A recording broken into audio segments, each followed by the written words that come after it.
जय हिंद। स्वागत है आप सबका दी तथ्य न्यूज़ में। साथियों, बहुत ही ज़्यादा इस समय बुरी और चौंकाने वाली खबर आ रही है अफ़गानिस्तान से।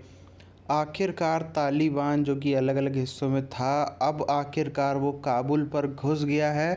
पूरी तरह से उसने काबुल पर जो है अपना राज कायम कर लिया है और इस समय अफ़गानिस्तानी सरकार पूरी तरह से ध्वस्त हो चुकी है। कुछ ताकत नहीं बची अफ़गानिस्तानी सरकार, अफ़गानिस्तानी फ़ौज के पास। सिर्फ़ और सिर्फ अब वो कुछ ही घंटों में आपको न्यूज़ सुनने को मिलेगी कि अशरफ गानी ने इस्तीफ़ा दे दिया। इसके अलावा कुछ नहीं। पूरी तरह से जो है काबुल का ध्वस्त हो गया है। पूरी तरह से काबुल का जितना सिस्टम है ध्वस्त हो गया। तालिबान अब काबिज़ हो चुका है। ये अब जो है फ़िलहाल सच्चाई जिस हिसाब से न्यूज़ हमारे सामने आ रही। पूरा वीडियो आप देखें।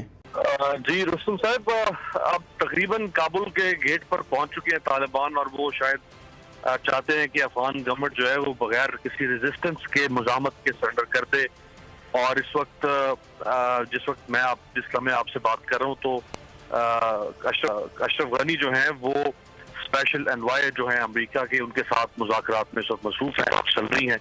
तो आपको लगता है कि ये सरेंडर कर देना चाहिए अब इनको मजीद किसी खून खराबे से बचने के लिए, या अब कुछ बाकी है रेजिस्ट करने के लिए? कोई रेजिस्टेंस के कोई असरात नहीं है। जो अफगान फौज है उनमें अब वो मोटिवेशन नहीं है। वो इस निज़ाम के लिए अब नहीं लड़ेगी।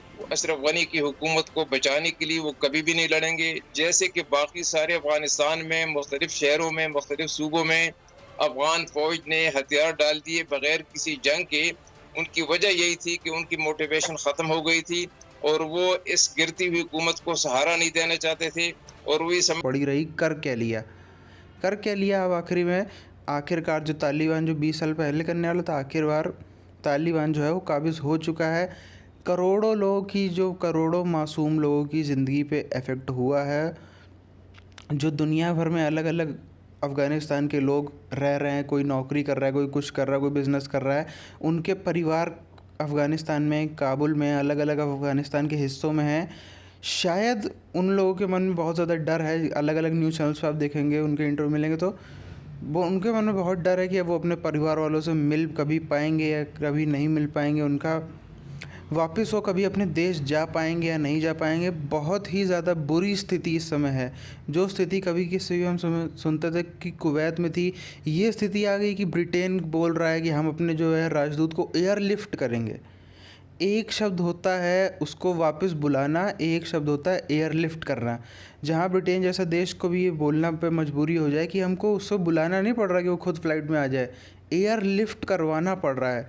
अब आप इसे समझ सकते हैं कि कितनी बुरी स्थिति फ़िलहाल अफ़गानिस्तान में है। हम लोग इंडिया में बैठ के फ़िलहाल नहीं अंदाज़ा लगा सकते, लेकिन भयंकर जो है वो मौत का आलम वहाँ पर है, खौफ का आलम है। तालिबान इस समय समझ लीजिए हो गया, वो हो सकता है या हो जाएगा नहीं, वो उसने जंग एक तरीके से ऑलमोस्ट जीत ही ली है। अशरफ गानी के पास इस समय कोई विकल्प नहीं बचा है। जो प्रधानमंत्री वहाँ के, सिर्फ़ और सिर्फ वो इस्तीफ़ा देंगे, सत्ता का जो है वो ट्रांसफ़र करेंगे, सत्ता का सिर्फ और वो सत्ता खुद छोड़ कर दूसरे की ज़िंदगी बनाएंगे। तालिबान को हुकूमत वहाँ पे मिल जाएगी। पाकिस्तानी एक तरफ यहाँ पर खुश हैं, एक तरफ यहाँ पर डरे हुए हैं। पहले खुश तो थे, लेकिन एक तरफ उनको खौफ भी है अफगानिस्तान माना जाए। जो भी होता रहेगा हम अब तक अपडेट अब देते रहेंगे। फ़िलहाल ये एक बहुत ज़्यादा दुख की और शॉकिंग खबर हमारे सामने है।